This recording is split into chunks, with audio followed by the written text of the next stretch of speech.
the happiness in the hearts of his devotees. O Lord, please glance mercifully on all living entities.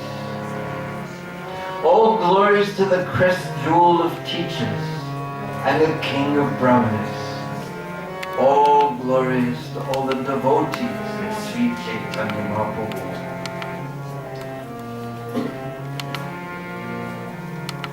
Navadvip was full of countless learned scholars, each of whom had mastered various shastras. Bhattacharjas, Chakravartis, Misras, and Acharjas had no occupation other than teaching. These scholars were all independent and so victorious in debating Shastra that they discarded persons who were as learned as Lord Brahma. Yet, the Lord, although a young boy practically speaking, he was always chastising and rebuking these scholars, and they had to directly or indirectly hear his taunts. Nevertheless, not one of them was able to counteract the Lord's challenges. They were so frightened on seeing the Lord that they would become fearful, and they would try to avoid him, for they knew that the Lord cannot be defeated in argument. Nevertheless, the Lord's Maya Shakti, his illusory energy, disallowed anyone from recognizing his actual position. They could not understand his identity as the Supreme Lord, for no one can recognize the Lord unless and until the Lord reveals himself. In this way, Gaura Chandra bewildered everyone as he enjoyed his pastimes of scholarship. In the meantime, there was one scholar, a champion, and he was very proud. His name was Keshava Kashmir. And he arrived in Navadvip. He was a staunch, fixed devotee of the goddess Saraswati. And by chanting a powerful mantra to the goddess, he had won her favor. And due to the Brahmin's great fortune, she appeared before him directly, and she blessed him with vast learning. And thus, with that learning, he was able to conquer the three worlds in debate and Shastra and logical arguments. Thus all the scriptures, by the mercy of Saraswati, resided on his tongue. Many of the scholars whom he challenged were even unable to understand his questions, and no scholar in the world could defeat him. Thus, wherever he traveled, he conquered all others with his learning. So, this Digvijay, this conquering Pandit, this Keshava Kashmiri, he heard about the glories of Navadvip, that place where endless numbers of scholars resided. And thus, after conquering all other provinces, he arrived in Navadvip along with an opulent entourage which included horses and elephants. And as a result, a loud commotion arose in every house and every assembly of learned scholars in Nadia. People everywhere were heard saying, "A Digvijay, a champion scholar has come to Navadvip, and he has a certificate of victory from scholars all over the country."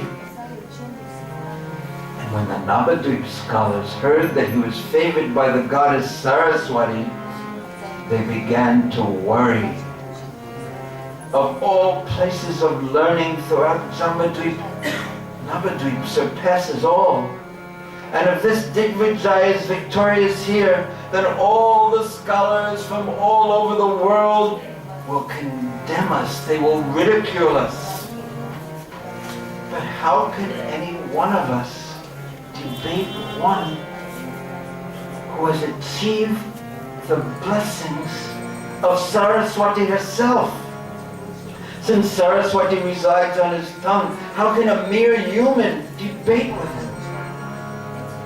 And hearing the fears of the Pandits of Navadvip, the students of Nimai Pandit, Sri Caitanya Prabhu, who told their teacher, a Digvijay who has been blessed by Saraswati and who has conquered scholars throughout the world, has appeared, and he carries with him unlimited certificates. And these certificates say that he has been victorious all over the country. He has arrived in Navadvip surrounded by elephants, horses, palanquins, and many followers. And his purpose in coming to Navadvip is to seek an opponent here and defeat him. Otherwise, he will demand a certificate of victory from all the scholars in the city. Hearing the words of his students, Sri Gauranga Mahaprabhu, who was like a jewel, he smiled and he began to describe the nature of the Supreme Lord. Listen, dear brothers, he said. Oh, bhai, you know, the Supreme Lord never tolerates false pride. And there is no such thing as real pride. Because we're completely insignificant. We're so small we can't even be seen. And everything that we can do is by the grace of Krishna. So the Supreme Lord Mahaprabhu said, he never tolerates false pride. But there is a pride that's real. A pride of being a servant of the devotees, a servant of the Supreme Lord. When the Lord sees someone who is proud of some personal quality, he certainly removes the cause of that pride. The nature of both the tree that is laden with fruits and the man decorated with good qualities is that they bow down with great humility. Prabhu continued, you must have heard of the great conquerors of the past, like Hai, Nahush, Vena, Bana, Naraka, and Ravana. Try to think, who amongst them was left with their pride intact? The Supreme Lord is intolerant of anyone's pride. You will therefore see this Digvijay scholastic pride. You will see that it will be vanquished here in Navadvip. Srila Prabhupada even said, an old man cannot be proud. Because all the things that we are proud of, that we think are us, and the wonderful things we think we have done, as we get older and experience humiliation due to the material energy, and all the things that we were proud of taken away. So Prabhupada said, an old man cannot be proud. So after saying these words, Nimai smiled. He had a plan. That evening, Nimai Pandit took his students to the bank of the Ganga. And after sprinkling some Ganga water upon his head and offering his obeisances to the Ganga, Lord Gauranga sat down with his students on the riverbank. And the students surrounded him in various groups. Thus the Lord very happily began engaging in discussing many topics like Varnashrama Dharma and other scriptural topics as he sat with his students on the bank of the Ganga. Though he did not say anything aloud, the Lord thought, how shall I defeat this Digvijay? This Brahmana has become most proud because he thinks there is no one in the world who can oppose him. But if I defeat him openly in an assembly, that will be equal to death for him. Everyone would then belittle him. They would plunder his belongings, and he would die in lamentation. Therefore, I will defeat him in a private place so that his pride will be destroyed, but he won't be hurt. As the Lord thought in this way, night fell. And then and there, on the bank of the Ganga, Digvijay arrived at that very spot.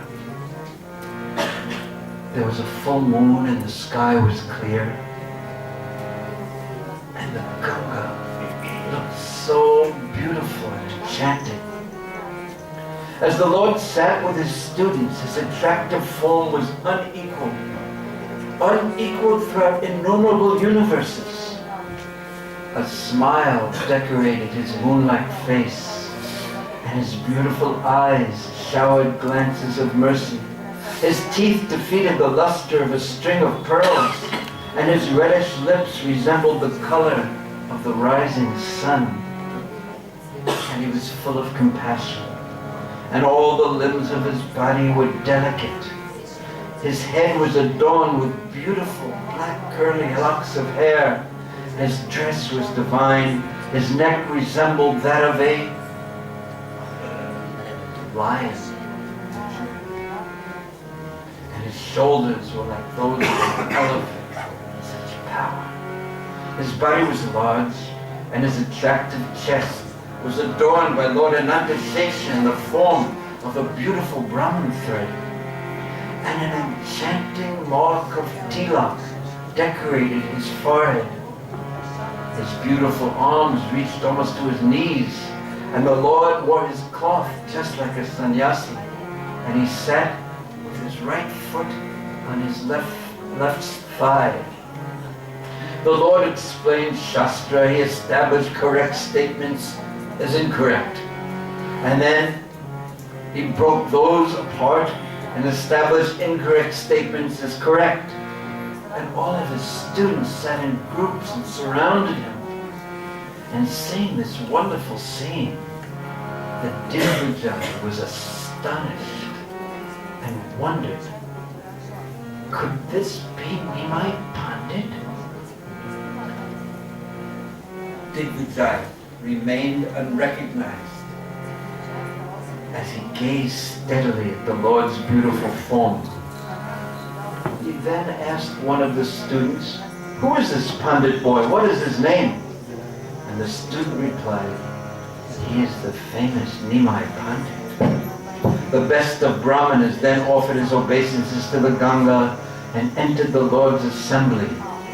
And seeing him, the Lord slightly smiled and respectfully offered him a seat.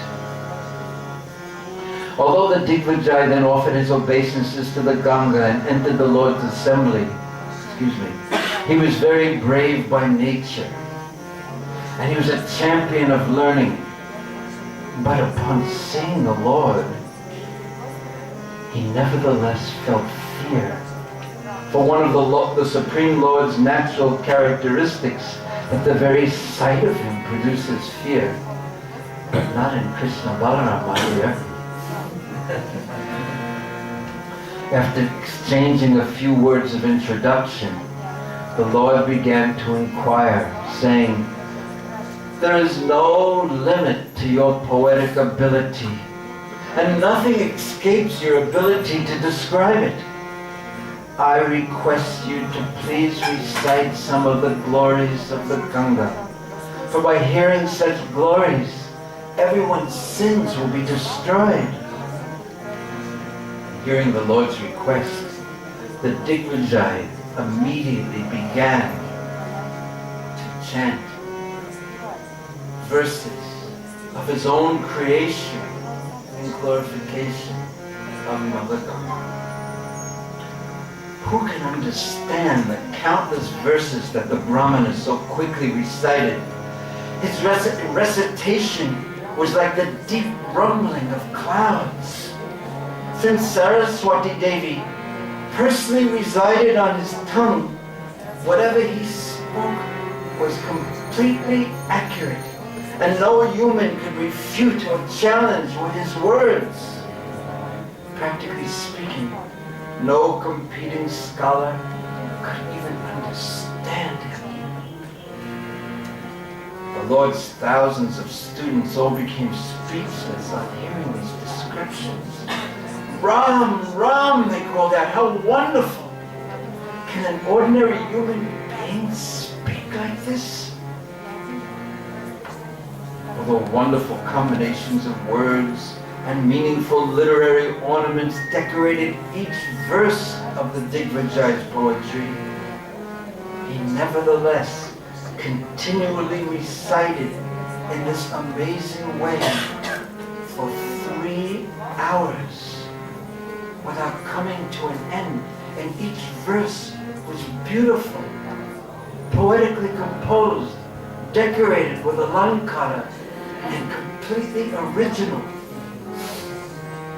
And when Digvijay finally finished his recitation, Sri Gaurasundar smiled and he spoke. "O Pandit, your words are so exalted that no one can explain their depth unless no one can understand their depth unless you yourself explain their meaning. Therefore, please explain a portion of your recitation. For whatever meaning is explained by you, everyone must accept it." And hearing the Lord's enchanting words, that best of Brahmanas began to speak. But as soon as he began to explain a verse, the Lord immediately pointed out faults in its beginning, its middle, and its end. The Lord said, "According to Shastra, all the words and literary ornaments that you have used, they are far from correct. But please let us know the meaning that you intended to express." Lord Gauranga said this to him. And Digvijay, the great son of Saraswati, was unable to properly explain, for his intelligence had fled far from him. And whatever weak attempts he had made to defend himself, they were immediately confronted and refuted by Lord Gaurasundar. It appeared that the Digvijay's vast intelligence had taken leave from him, for the conquering Pandit was left without even knowing what he himself was saying. The Lord then said, "All right, let us leave that verse, and I request you to please recite another." But the Digvijay was unable to recite like previously he had done. The Lord's students were on the verge of laughing, but Sri Caitanya Mahaprabhu forbid them from doing so. He then spoke very sweetly to the Brahmana. "Please go home for today. Tomorrow we will discuss some more. You must be tired after your long recitation, and it's getting late. Please go take some rest." The Lord's behavior was so gentle that whoever was defeated by him, they felt no distress. The Lord continued speaking to his own students. "Let us also go home. Then after looking at your books, come tomorrow and you can answer my questions." Even after defeating someone, the Lord did not insult them, and thus everyone, even after being defeated, was pleased with him, and they remained affectionate towards him. Such are the nature of the Lord's pastimes. So then the Lord and his students returned to their homes, and the Digvijay was left to experience great shame as he sat alone. In distress, the Brahmin thought, I have been personally blessed by Saraswati. Until now, I have not met one single person, whether he is a scholar of Nyaya, Sankhya, Patanjali's Yoga, Mamsa, Vaisheshika, or Vedanta, who could even compete with me, would to speak of defeating me. I've met scholars who are expert in Saddarshan, the 6 branches of philosophy, who even feared entering into a debate with me. And yet, this Brahmana is merely a boy. He's a teacher of children's grammar, and he has defeated me. Certainly this must be an act of providence. And since I have been defeated by this young Brahmana grammarian, it is clear that my worshipable goddess Saraswati's Devi's benediction has proven a great failure. The goddess whom I had pleased and from whom I had thus received the benediction for becoming a Digvijay, she must be displeased with me. I must have committed an offense to her. Otherwise, how could my great learning be defeated by an ordinary young grammarian, a boy? I must find out the cause for my defeat. As the Digvijaya was thinking in this way, he began chanting his mantra to Saraswati Devi. And gradually, after chanting for some time, the distressed Brahmana fell asleep. And in a short time, Saraswati Devi herself appeared before him in a dream. Goddess Saraswati glanced mercifully on the fortunate Brahmana, and confidentially she spoke to him. O best of the Brahmanas, listen as I disclose to you the secrets of the Vedas. But if you disclose to anyone the most confidential topics that I will now reveal to you regarding the Lord's covered incarnation, if you tell anyone, your death is certain. She continued, I am an eternal maidservant at his lotus feet. I'm embarrassed to appear before him. Know for certain that he who defeated you is the Lord of innumerable universes. O Brahmana, although I usually speak through your tongue, in front of him I have no power. What to speak of me, even Lord Anantashesha, who explains the Vedas with thousands of mouths and who is worshipped by Brahma and Shiva, also becomes bewildered in his presence.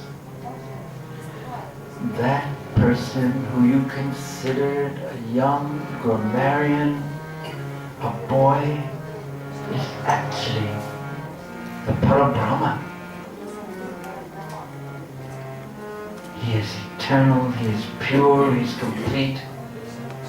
He is my, your, and everyone's inexhaustible Lord, and he is situated in everyone's heart. Fruit of activities, mental speculation, material knowledge, pious, impious activities, direct and indirect perception, and more than I am able to say, all these are created and destroyed by that Lord that you just met in the form of a Brahmin boy. Listen, dear Brahmin. All incarnations, such as Matsya, such as Koma, they are none different from him. In the form of Lord Varaha, he rescued the earth, and as Nrsimhadev, he protected Prahlad. As Vamana, he was the life and soul of Bali. The Ganga appears from his lotus feet. He appeared at Ayodhya, and he killed Ravan. He is known both as the son of Vasudeva and Nanda, and now he has appeared as the son of a Brahmana to enjoy his pastimes of scholarship. No one has the power to know him unless the Lord reveals himself. And your title, Digvijay, is not the real fruit of your chanting mantras to worship me. The real fruit and your great fortune is that now you have directly seen the Lord of innumerable universes. Therefore, O Brahmana, immediately go and surrender to his lotus feet. Don't ignore my words, considering this only a dream. I am controlled by your chanting, and therefore I informed you of that which is unknown even to the Vedas. And after speaking these words, Saraswati Devi disappeared, and the most fortunate Brahmana woke up.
Immediately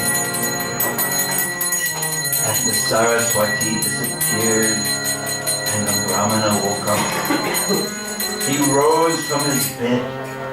It was early in the morning, and he went to the residence of Nimai Pandit, the Supreme Lord. He offered his obeisances to the Lord, who picked up the Brahmana and immediately embraced him. The Lord said, "Oh Brahmana, why have you come to see me so early? What is the reason for this behavior?"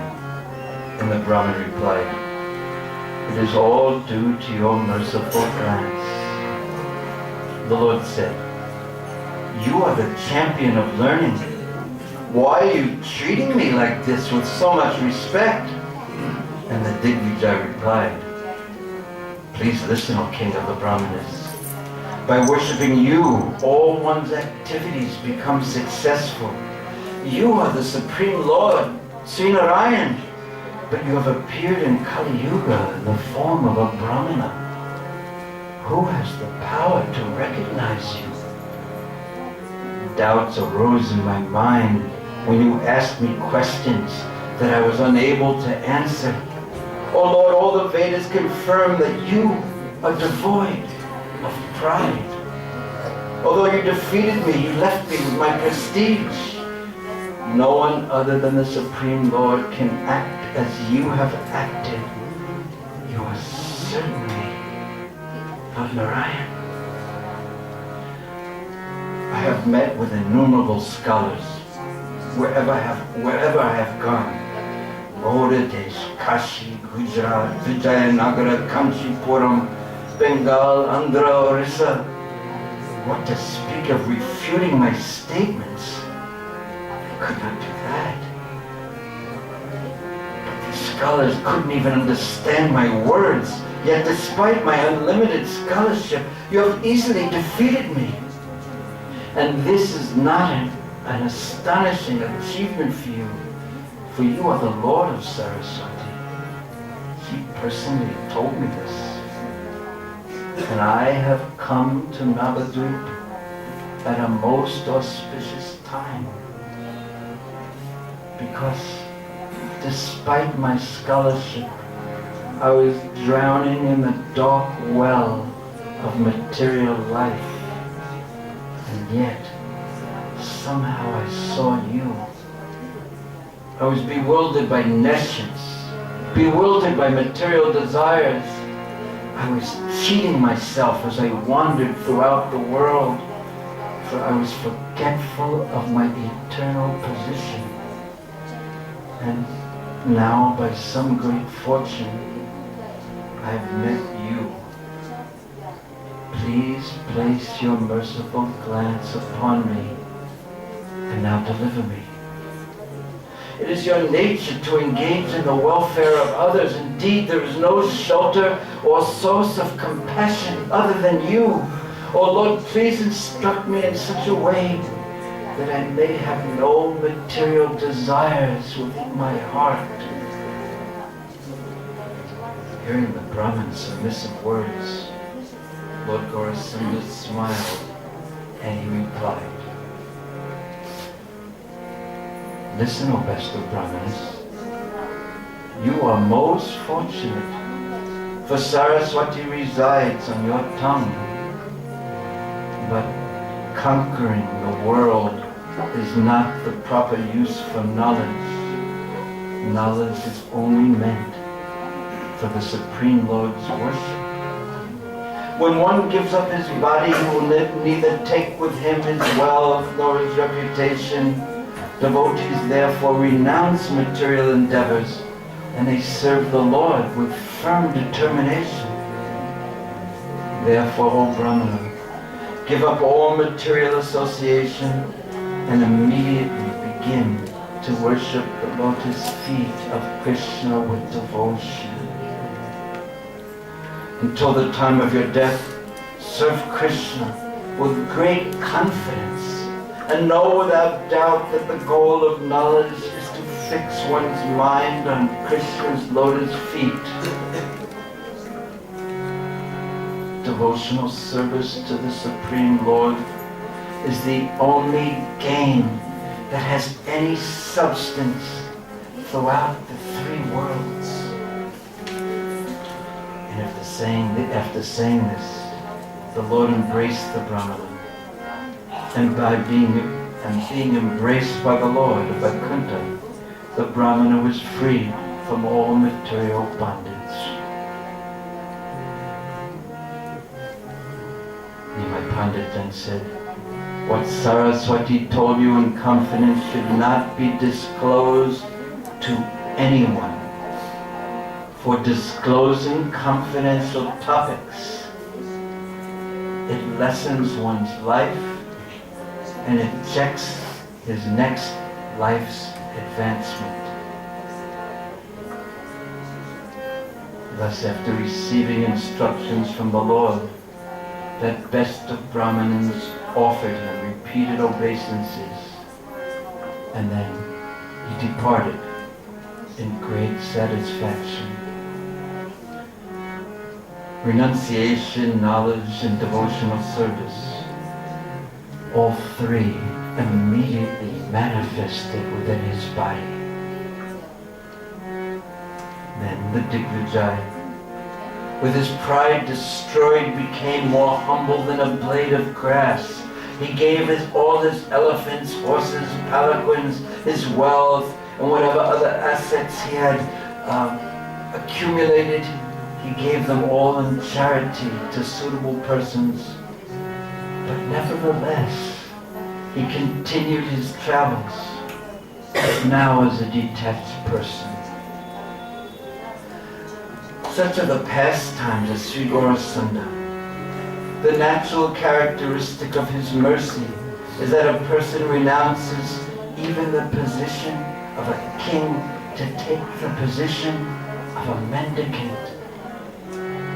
One finds happiness in kingly opulences only when he does not know the glorious happiness derived from bhakti. Leaving talks of happiness from kingly opulence far aside, the devotees of Krishna consider even the happiness derived from moksha, liberation, as insignificant. Thus the Digvijaya was delivered from material life. Soon everyone in Navadvip heard that Sri Gaurasunda had defeated the Digvijaya. They were astonished and said, "We have never heard of such a learned scholar as Nimai Pandit. The pride that he has is justified." Someone else said, "If this Nimai studies Nyaya, logic, he will certainly arise to the position of Bhattacharya. But let us now all together award him the title of Bharasingha."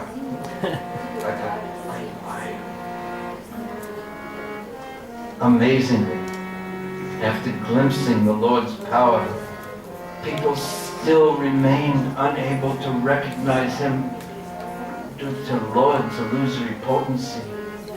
Yet, despite them not knowing the actual identity of the Lord, they broadcasted the pure glories of Nimai Pandit. I offer my respectful obeisances to the residents of Navadvip, Sri Vrindavan Das Thakur says, who had the great fortune to observe all these pastimes. And whoever hears of Lord Gauranga's defeating the Digvijaya is not defeated ever anywhere. Whoever hears the enchanting scholastic pastimes of Lord Gauranga will certainly become his servant. Accepting Sri Caitanya Nityananda Prabhu as my life and soul, I, Vrindavan Das, sing the glories of their lotus feet.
Hare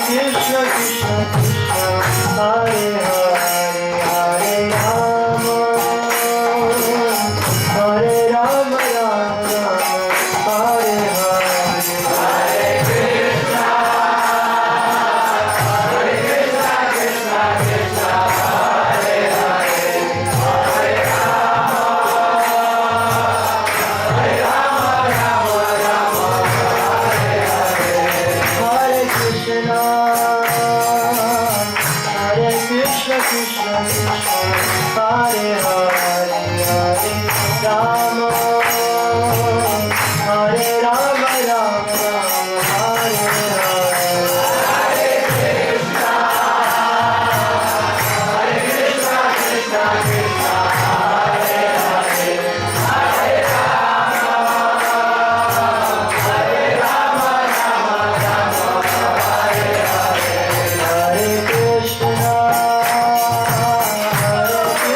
Krishna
Divine Grace Sri Bhaktivedanta Swami Srila Prabhupada ki jai. Ananta Koti Vaishnavindi ki jai. ISKCON founder Charles Srila Prabhupada ki jai.